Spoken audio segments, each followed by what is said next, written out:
sudah gabung sama Do. Hey, selamat siang. Halo, siang. Apa kabar? Wih, gila suaranya bagus banget. Alhamdulillah. Wah, bagus, baru ngomong nih. Hah? Baru ngomong aja udah bikin kayak, wow, salah fokus gitu. Karena sejujurnya sih, gue sempet lihat coveran lo, nge-cover lagunya Bruno Major, ada juga Phineas, dan menurut gue, wow, keren. Dan yang tertarik di situ adalah ada salah satu fans lo yang bilang adalah kakak nge-cover terus, kita harus nungguin singlenya dari Kak Biagi, dia bilang. Bentar dulu, lo sebenarnya lebih enaknya dipanggil Bi atau Agi atau Biagi atau siapa? Biagi aja, tapi panggilnya Biagi. Kalau Bi kayaknya agak ke baby gitu ya. Wah, agak gimana gitu ya. Justin Bieber kali. Biagi, gue bakal ngobrol. Tadi gue bilang adalah gue beberapa kali nonton coveran lo walaupun gak full dalam artian kayak 4 menit atau 3 menit. Di situ gue bilang lo termasuk orang yang punya karakter suara yang bagus terus dan tidak main-main dalam nge-cover satu lagu. Yang pertama lagunya Lani kalau nggak salah lo cover ya? Iya betul, Malibu Nights. Iya kan? Yes, Lani, terus ada Phineas, terus ada Bruno Major, dan lagu ini sebenarnya adalah lagu-lagu yang tidak terlalu mainstream. Betul. Ya kan? Gue muter lagunya Bruno Major di sini mungkin belum banyak yang tahu gitu. Tapi yang paling penting adalah yang bikin gue penasaran karena gue dapat cerita lo dari SD sudah difasilitasi boleh les. Itu keinginan dari lo sendiri pengen jadi musisi, pengen jadi penyanyi, atau dorongan keluarga yang bikin lo kayaknya gue bisa deh gitu? Sebenarnya lebih ke dorongan keluarga sih, karena kalau awal-awalnya banget tuh orang tua gue, khususnya bokap gue sih, dia ngajarin aku buat coba kamu bisa alat musik seenggaknya satu gitu. Terus kayak dia ngelesin aku gitar, dan sampai mulai dari saat itu aku mulai ganti-ganti mulu gitar, drum, piano, dan mulai dari saat itu aku mulai tertarik sih. Beberapa alat musik berarti lo les di situ dan banyak pengalaman di situ. Tapi kenapa tidak satu fokus yang lo seriusin gitu?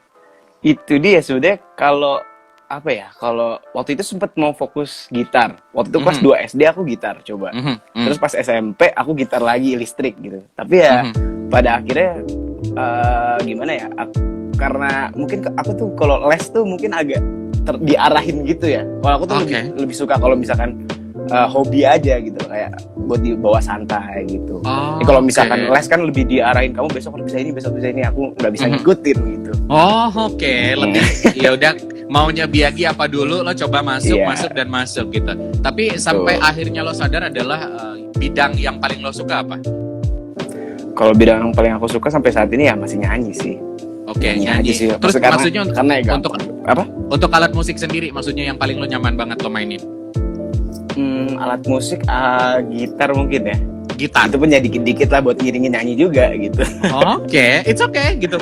Tapi pada akhirnya adalah setelah sekian banyak lo les, terus orang tua pengen kayaknya punya anak musisi, di tengah sebenarnya kalau ngelihat faktanya, beberapa orang tua adalah tidak, musisi itu nggak bakal bisa ngidupin lo kali gitu. Beberapa masih ada yang beranggapan seperti itu. Tapi lo tau alasan kenapa orang tua lo nyaman ketika anaknya menjadi musisi nggak? Atau memang ternyata beliau yang bercita-cita sebelumnya jadi penyanyi tapi gagal? Atau apa mungkin. Mungkin, Enggak, sebenarnya enggak. Papaku emang mungkin pengen bisa ngeliat aku main gitar. Biasanya di keluarga sih. Kalau di keluarga besarku gitu, kayak pengennya ada satu orang yang mungkin bisa musik gitu. Kebetulan omku juga basisnya Niji, dia main bass gitu ya. Terus kayak dia udah pengen nyoba, ada lagi nggak nih yang bisa jadi musisi gitu kali. Berarti kiblatnya sih orang hebat. Salah satu basisnya Gigi. Tapi berarti lo sudah terbiasa perform ketika usia masih puluhan atau belasan. Ayo dong nyanyi. Biasa kan orang tua agak sombong kayak anak saya bisa nyanyi loh. Anak saya itu dia. Suka pamer orang tua kita gitu, Bi. Dan menurut gue berarti lo sudah melewati fase itu. Sekarang juga bokap gue masih sering kayak gitu sih kalau lagi ada acara keluarga besar gitu ya. Gini sini gini masuk maju, itu gue udah oke deh ikut ya sebagai anak kan sebagai anak ya udahlah ya kita ngikutin ya. Nah yang bikin gue tertarik adalah lo nge-cover satu lagunya Rini di mana itu nantinya akan di-invite untuk ke Java Jazz Festival. Pasti gue yakin adalah setiap orang punya mimpi, cuman kadang-kala kita kan pasti berani menerima kenyataan tidak atau iya pun lo di-invite ke Java Jazz itu tidak jadi masalah. Lo butuh persiapan berapa lama ketika nge-cover lagu itu? Jujur untuk lagu yang aku cover pada waktu itu, yang Rini itu, waktu itu aku itu bahkan justru video yang draft, yang dulu tuh belum pernah aku upload, jadi aku akhirnya yaudah iseng aku masukin aja deh gitu. Sebenarnya nggak ada persiapan sama sekali, aku iseng. Alhamdulillah banget bisa diajak sama Rini tuh udah ini banget sih, di luar ekspektasi banget sih. Oke, lo ada di stage yang begitu besar, di mana setiap orang naruh ekspektasi sangat tinggi. Itu adalah PR terbesar ketika lo berani untuk mengiyakan. Persiapannya untuk sebelum Java Jazz? Gimana? Apa persiapan yang lo lakuin? Karena persiapannya, iya sih. Maksudnya kan? waktu itu sih, kebetulan aku kuliah di luar, di Bandung. Terus waktu itu hari Sabtu udah harus Java Jazz gitu di Jakarta. Dan waktu itu aku baru pulangnya hari Jumat ke Jakarta gitu. Jadi persiapannya bener-bener minim banget ya. Persiapannya tuh apa ya? Cuman ya palingan ngapalin lagu ya biar gak malu kalau misalkan salah. Betul. Oke. Itu aja sih paling. Oke, tapi tidak ada yang sesuatu yang spesial. Cuman kan maksud gue ini adalah stage spesial di mana lo pasti pengen tampil yang terbaik dan the best banget gitu kan. Ada nggak satu orang yang menjadi support system lo? Support system aku sih balik lagi keluarga lagi dan temen. Soalnya kebetulan Rini itu banyak banget temen aku yang suka Rini gitu. Jadi pas tahu gitu Biagi ikut mau duet bareng sama Rini, wah itu supportive-nya bagus banget sih. Kan ada disuruh ngevote tuh di snapgramnya Rini. Terus itu mungkin semua temanku tuh followersku ngebantu aku di situ gitu loh. Jadi tanpa ada followersku juga aku mungkin nggak akan menang gitu. Oke. Tapi kalau ngomongin tentang followers, maksudnya mungkin lo tidak sebanyak beberapa artis-artis sekarang yang followersnya udah M atau apa segala macam. Tapi lo nunjukin kualitas ketika lo perform ada di sana. Pelajaran positif apa yang bisa lo dapat ketika lo perform di sana dan lo akhirnya ditonton sama, bahkan bukan hanya penonton biasa, musisi juga ada nonton datang ke Java Jazz. Iya. Pengalaman apa ya? Mungkin untuk PD aja deh kayaknya deh. Untuk PD. Karena kalau kesempatan gitu kan nggak datang terus-terusan gitu ya. Nah, terus aku mikirnya juga awalnya tadinya waktu diajak untuk duet juga aku mikir tuh, gue sanggup nggak sih gitu loh, gue berani nggak sih gitu. Tapi kan kalau misalkan pikiran gue kesana, gue bakal udah nggak jadi, kalau nggak jadi kapan lagi gitu bisa datang kesempatan ini. Jadi gue mikirnya ya udah kita jalanin aja, dan pada akhirnya PD yang ngebantu gitu. Oke, let it flow. Tapi emang aslinya lo minderan atau gimana? Jujur agak minderan mungkin ya. Oke, nggak apa-apa. Baiklah, cerita cukup menarik. Tapi yang paling menarik adalah ketika gue lihat komen-komen orang ketika lo nge-cover lagu seperti gue bilang di awal, banyak yang minta kapan terrealisasi lagu sendiri. Dan akhirnya lo membuktikan dengan In Your Eyes itu masuk radio, dan itu adalah single lo. Lo bisa ceritain gimana akhirnya setelah nge-cover dan siapa orang yang akhirnya menemukan lo dan bisa merilis lagu In Your Eyes. Oke, jadi sebenarnya awal-awal dulu nih, aku dulu pernah iseng-iseng nge-cover lagu di Instagram. Oke. Terus kebetulan ada temennya papaku nih, namanya Kak Nunu, itu ngebantu ngenalin aku dengan labelku yang sekarang. Oke. Dengan DSS. Terus setelah itu, mulai dari situ aku sama DSS nih, mulai untuk diseriusin nge-cover lagu. Oke. Nah, mulai dari sana, akhirnya aku punya draft lagu yang dulu zaman aku SMA punya nih, belum diseriusin. Akhirnya aku coba seriusin dengan DSS. Dan ternyata alhamdulillah bisa kayak gini gitu, udah bisa masuk radio alhamdulillah. Berarti In Your Eyes ini draft lama lo ciptain itu kapan? Itu SMA ya, SMA kelas 2, kelas 11 gitu. Ada apa dengan In Your Eyes? Ada apa momen dengan saat lo kelas 2 SMA, lo bisa zaman SMA lah menulis lirik lagu sedalam ini. Itu SMA adalah zaman-zamannya kita bucin parah, baper parah. Lo bisa cerita ada cerita apa sebenarnya di balik In Your Eyes? Waktu itu sih, jadi adalah seseorang zaman SMA ya. Mudah-mudahan nonton. Ulang tahun. Waduh, mudah-mudahan nonton. Itu dia ulang tahun. Waktu itu aku pengen ngasih kado, tapi apa ya kira-kira yang mungkin nggak berubah barang gitu, karena waktu itu kan juga belum kayak H-1 gitu. Aku nyiapinnya kayak baru H-1, H-2 gitu sih. Kayak belum beli barang, terus kayak mungkin lagu kali ya. Aku ngontakin salah satu temanku yang emang di SMA tuh jago buat musik gitu. Mhm. Nah terus aku minta ke dia bantuin gue yuk buat kado nih buat dia. Terus kayak akhirnya jadi gitu. Ini di sini ada yang cewek gue agak marah di sini. Nggak apa-apa. Ini demi rating loh. Buat pacarnya Biagi yang sekarang, ini aku demi rating karena orang biar tahu Biagi itu siapa. Nah, kita ingin mengulik dulu ceritanya. Ini bukan gosip, tapi kita pengen tahu di balik cerita ini karena kalau misalkan gue lihat video lirik lo di YouTube itu dark dan menurut gue kenapa sih kayak sedih gitu, maksudnya dalam banget. Oke, akhirnya sampai lo ketemu teman lo dan lagu ini sempat didengar sama dia nggak? Sempet, dan waktu itu masih versi akustiknya gitu ya. Aku kirim ke dia buat kado buat lo gitu, dan dia juga ya waktu itu sih tenang waktu itu dia seneng juga sih. Oke, waktu itu dia senang ya. Alhamdulillah ya. Sampai akhirnya adalah itu hanya menjadi file yang lo simpan dan ketemu sama teman label DSS dan lagu ini dirilis. Setelah berapa lama lo meyakinkan orang label bahwa ini lagu worth it untuk dirilis? Kebetulan waktu itu pertama kali aku masuk, sebelum masuk label pun kita udah pernah workshop sama label. Terus pas workshop itu aku nunjukin salah satu draft lagu ini gitu. Terus dia kebetulan label juga suka gitu. Dan akhirnya mulai dari awal masuk label mulai diseriusin untuk nge-produce lagu ini gitu sih. Oh, I see. Tapi ada nggak perubahan pada lirik atau juga nada versi asli dari lagu ini ketika versi lo sekarang versi radio?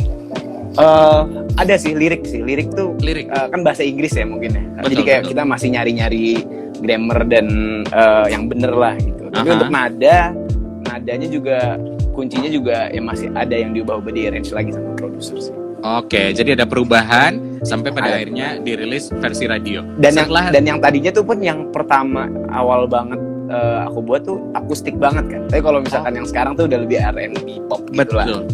Oke, tapi lo sebenarnya sendiri nyaman akustik atau lebih ke pop R&B? Kalau aku ngedengerin lagu tuh lebih suka R&B sebenarnya. Lebih seleranya ke arah sana gitu.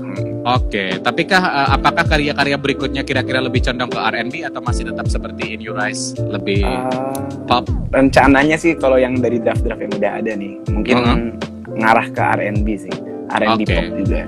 Baik, nanti kita tunggu projectnya. Tapi gue penasaran adalah video lirik itu konsepnya siapa tuh yang bikin? Apakah dari ide lo pure atau teman DSS ikut serta? Ini sama DSS juga sebenarnya idenya sama label. Dan waktu itu awal-awal mungkin selesai nge-produce lagu, kita dengerin dulu nih. Kita belum kepikiran nih kira-kira videonya tentang apa gitu. Nah tapi setelah kita ngedengerin lagunya, kita juga mikir kok jadi rasanya cocok banget nih kalau misalkan ngedengerin waktu kita lagi naik mobil gitu. Vibes-nya vibes night ride banget gitu kan. Kayak ya udah mungkin dibuat simpel aja juga videonya. Apalagi sekarang kalau di YouTube juga lagi banyak video lirik yang simple gitu kan. Jadi kita mikir kayaknya ini cocok gitu. Oke, dan nanti untuk kan music videonya belum ada, ini masih lirik video kan. Jadi rencananya bakal melanjutin dari yang situ gitu, dari lirik videonya. Oke, karena berarti memang kita terkendala sama COVID karena semua project video klip gak bisa. Betul. Beberapa teman-teman musisi gak ada tempat manggung, yang jadi tempat manggung adalah virtual, di mana ya kayak sekarang kita ngobrol by Instagram, kita cerita. Jadi untuk syuting rame-rame belum bisa. Berarti nanti untuk video klip sesegera mungkin setelah aman, lo akan produksi tetap mengarah benang merahnya dari yang sudah ada, video lirik yang sudah ada kayak gitu. Ya. Betul. Tapi ada bocoran sedikit nggak? Boleh dikasih tahu? Bocoran sedikit. Ya. Ada nggak? Ntar ditungguin aja dia mendengar. Boleh dibocorin. Oh, it's okay, nggak apa-apa, belum boleh dibocorin. Tapi setelah In Your Eyes ini sendiri, gue bilang lo akan ada project-project lainnya, single-single lainnya yang itu masih lo tulis sendiri atau ada orang lain kah yang ngebantuin lo di lirik atau aransemen musik dan segala macam? Untuk yang draft sih kita masih pengen ubah-ubah lagi liriknya gitu, dan kita berharap buat lagu next single-nya ini kita mau bahas Indonesia gitu. Dan akhirnya kita butuh dari label nih masih bantuin juga untuk buat lirik gitu. Oke, ada alasan kenapa lo milih bahasa Indonesia? Karena kalau gue lihat lo lebih nyaman ke bahasa Inggris. Alasannya apa ya? Mungkin ya satu pasar mungkin ya. Oke. Cuman kita ingin menggapai pasar juga gitu. Tapi lagu Indonesia pun aku juga suka karena dari genre yang R&B pop gini, Indonesia kan yang bahasa Indonesia masih jarang gitu kan. Dan aku tertarik buat menggapai itu. Gitu. Oke, jadi pengen lebih bikin segmen target pasar KE lokal dengan lirik bahasa Indonesia, tapi dengan kualitas musik dari Biagi sendiri kayak gitu ya. Biagi, kalau misalkan gue bilang adalah penyanyi pria di Indonesia saat ini banyak banget. Oke, sebutlah yang banyak diomongin adalah Hindia, Pamungkas, atau juga yang lain-lainnya. Menurut lo, apa pendapat lo? Lo siap bersaing sama mereka? Siap bersaing sama mereka? Ya siap lah. Iya, dalam arti kita siapin. Iya, kualitas musik berarti akan ada pasar-pasar tertentu. Oke, gue suka lagunya Biagi, gue suka lagunya A, B, C dan segala macam. Berarti lo siap perang dalam artian positif, in a good way, quality, bahwa lo akan siap maju dengan mereka. Terus remaja-remaja lain yang basically-nya mungkin kita taunya dia anak artis atau dari followers, misalkan dia dari TikTok segala macam, followers banyak, ngerilis single. Lo siap berarti ya? Siap dong. Oke, itu yang gue suka karena maksudnya referensi musikmu kan agak sedikit berat. Dalam artian seperti gue bilang di awal kayak Bruno Major, tidak banyak yang mungkin tidak gak seperti lah gitu ya. Yes. Lo dapat referensi musik dari mana sih? Aku dari Spotify sih, kalau misalkan kita dari streaming lagu gitu pasti kita bakal ada related kan. Terus kayak waktu itu aku dengerin zaman SMP mungkin ya, mulai dengerin kayak gitu, terus sampai SMA pun ngarahnya ke sana gitu. Jadi lebih seleranya ke arah R&B dan Bruno Major gitu kan. Oke, berarti memang lo suka ngulik online streaming, akhirnya ketemu dengan lagu-lagu seperti Bruno Major atau juga Phineas dan segala macamnya. Tapi yang menarik juga saat gue lihat di DSS juga lo barengan sama Curly kalau nggak salah itu ada satu project konser 7 ruang. Ya, memang di YouTube pribadi lo kan gak banyak posting kegiatan-kegiatan dalam artian cover lagu doang. Itu akhirnya ada di project itu dan ini menjadi bagian cerita menurut gue dari In Your Eyes. Bagaimana ceritanya? Masuk ke 7 ruang? Iya. Di 7 ruang ya. Waktu itu sekalian sih karena waktu In Your Eyes baru rilis. Jadi dari DSS 7 ruang itu kan dari DSS juga gitu. Jadi DSS juga mau memanfaatkan kesempatan ini untuk Biagi sekalian launching single gitu. Jadi waktu itu bareng sama Curly juga sekalian sebagai salah satu musisi. Dan kebetulan juga hari ini kakak di label DSS nih, Mbak Gia namanya. Hari ini juga baru launching single dan ada di 7 ruang juga, nanti bisa ditonton di YouTube DSS Music. Berarti di DSS Music aku juga nanti jadi opening performance juga. Oh wow, tapi kan sebenarnya yang lo inginkan adalah kita kangen panggung real ya, dalam artian hura-huranya, iya kan?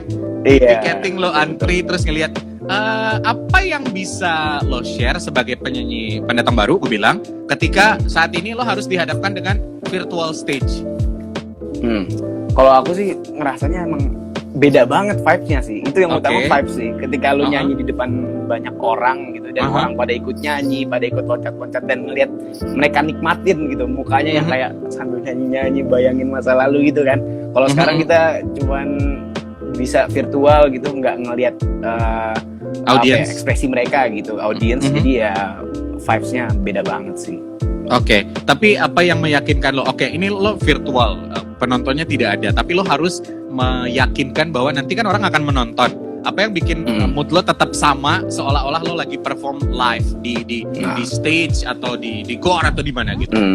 Kalau aku ketika aku nyanyi itu sih aku berusaha buat menyampaikan pesan gitu ya. Dan aku rasa kalau misalkan aku nanti di panggung ataupun nanti di virtual, pada intinya aku sedang menyampaikan pesan gitu. Jadi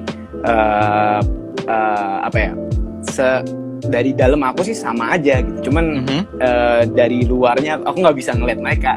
Perbedaannya itu aja sih. Oke, berarti lebih ke sana ya. Tapi harapan lo buat orang-orang penikmat musik, apa sih sebenarnya harapan dari musisi? Kepada penikmat musik apa ya? Kalau aku dengerin radio, apa sebenarnya harapan lo? Misal lewat single lo In Your Eyes. Oke, kalau lewat single aku berharap ya orang-orang mungkin pasangan-pasangan muda gitu ya bisa menjadikan lagu In Your Eyes gitu sebagai anthem mereka gitu yang didengerin ketika mereka lagi di mobil, ketika mereka lagi berduaan gitu loh, karena aku ngerasa lagu itu kan bisa nyimpan memori gitu, dan banyak lagu-lagu yang ketika dulu aku dengerin terus aku dengerin sekarang aku bisa ngerasa banget vibes masa itu gitu, dan aku pengen In Your Eyes jadi jadi lagu yang seperti itu gitu, menjadi wadah masa lalu mereka gitu. Jadi lagu itu bisa menjadi tempat mereka atau song anthem mereka, soundtrack kehidupan mereka seperti itu. Betul, ya? Itu harapan lo. Dan salah satunya adalah In Your Eyes. Mungkin dari tadi beberapa teman yang live dan nyapa kita penasaran In Your Eyes itu yang seperti apa lagunya. Nanti kalau nggak repot, gue bakal todong lo nyanyi dikit, boleh? Wah, todong dikit nyanyi boleh sih. Boleh? Boleh dong. Kalau boleh, kalau nggak ngerepotin, kalau misalkan. Boleh. Nah, kalau misalkan teman-teman ingin tahu update karya-karya lo, Instagram, YouTube channel lo pribadi dan juga DSS bisa di-share dulu. Kalau di Instagram pribadi aku namanya Biagi Prayuko @biagi_prayuko. Kalau di YouTube Prayuko Biagi dibalik aja. Terus jangan lupa di YouTube juga ada DSS Music. DSS Music itu labelku. Jangan lupa di-subscribe, ditonton. TikTok nggak usah ya, TikTok. Ada TikTok, boleh. Emang In Your Eyes ada TikToknya? Ada challenge nggak? Bukan. Nggak, TikTok cuma iseng-iseng aja. Jangan. Maksudnya gini, beberapa lagu akhirnya lagu lama pun masuk sebagai TikTok. Kalau misalkan lagu lo viral di TikTok, apa yang harus gue search? Keywordnya searchnya apa? Aduh, tapi bisa sih. Maksudnya di TikTok udah bisa digunain lagu In Your Eyes tuh. Cari aja In Your Eyes Biagi gitu. Aku berharap juga kalau di TikTok bisa viral lagu ini juga nggak apa-apa gitu. Tapi jangan lihat akun pribadiku aja gitu. Agak malu aja. Kenapa? Masalahnya apa? Nggak beda konten. Anda beda personal branding ketika di TikTok, Instagram. Iya. Nanti aku coba challenge penyiarku untuk bikin TikTok lagunya Biagi In Your Eyes. Mungkin gak hari ini, besok mungkin ya. Boleh. Kalau misalkan ada beberapa Viners yang lagi dengerin, pengen bikin TikTok, enaknya konsepnya ceritanya tentang apa? Pakai lagu ini. Mungkin ketika lagi, ya itu night drive itu sih. Mungkin dengan suasana COVID sekarang ini yang mungkin kita nggak bisa keluar seperti biasanya gitu. Mungkin dengan lagu itu bisa ditunjukin seberapa kangennya lu sedang naik mobil malam-malam, jalan-jalan keluar gitu sih pikiran gue. Apalagi Bali, pinggir pantai. Teman-teman penyiar yang ada di depan. Ini konsepnya adalah lo harus naik mobil nanti ya sama pacar lo. Jadi tunjukkan kemesraan, bikin orang-orang sirik pakai lagunya Biagi. Ini juga In Your Eyes. Jadi buat teman-teman juga yang online nonton kita di Instagram sore hari ini, sekali lagi kalau misalkan bikin TikToknya jangan lupa tag juga ke Instagramnya Phoenix atau Biagi. Betul nggak? Betul. Gi, kita hampir 30 menit ngobrol. Gua rasa waktu yang tepat untuk gue dengerin sedikit aja lagu In Your Eyes secara live. Oke. Ini mau pakai gitar kayu bisa betul? Ini ngajar deh. Gimana? Ini discussnya sampai 1 jam nggak? Nggak nyampe. Gimana? Kalau discuss 1 jam gue pause juga nih. Jadi kalau Viners penasaran, besok kamu boleh. Nggak usah, ntar bisa dicek aja mungkin kali ya, soalnya nggak gitarisnya lagi. Gitu. Nggak usah gitaran kali, atau akapela. Nggak usah gitaran, lo ngomong aja. Kalau mau kayak baca puisi juga lo sok silakan. Gimana ya? Ya liriknya doang lo bacain gitu maksudnya. Liriknya doang. Iya, dan tiba-tiba dia lupa liriknya. I'd let you stay in my arms. Udah segitu doang. Segitu doang. Kalau nggak ada gitar kayak nggak nyanyi gitu. Asik aja gitu. Ya udah. Mungkin bisa dicek kali di YouTube ya. Benar-benar, tapi yang paling penasaran sih sesaat lagi gue bakal puterin lagunya di Phoenix Radio Bali. Tapi thank you so much. Hari ini lo udah ngobrol. Buat Viners juga gue kenalin, ini dia Biagi. Lo bisa cek di Instagramnya dia, YouTube channelnya, dan juga DSS Music. Kalau lo pengen tahu lagu yang keren, yang gue omongin In Your Eyes itu seperti apa. Jadi kalau penasaran silahkan langsung dicek. Biagi, thank you so much hari ini udah ngobrol. Thank you so much. Thank you, bye. Thank you, bye-bye.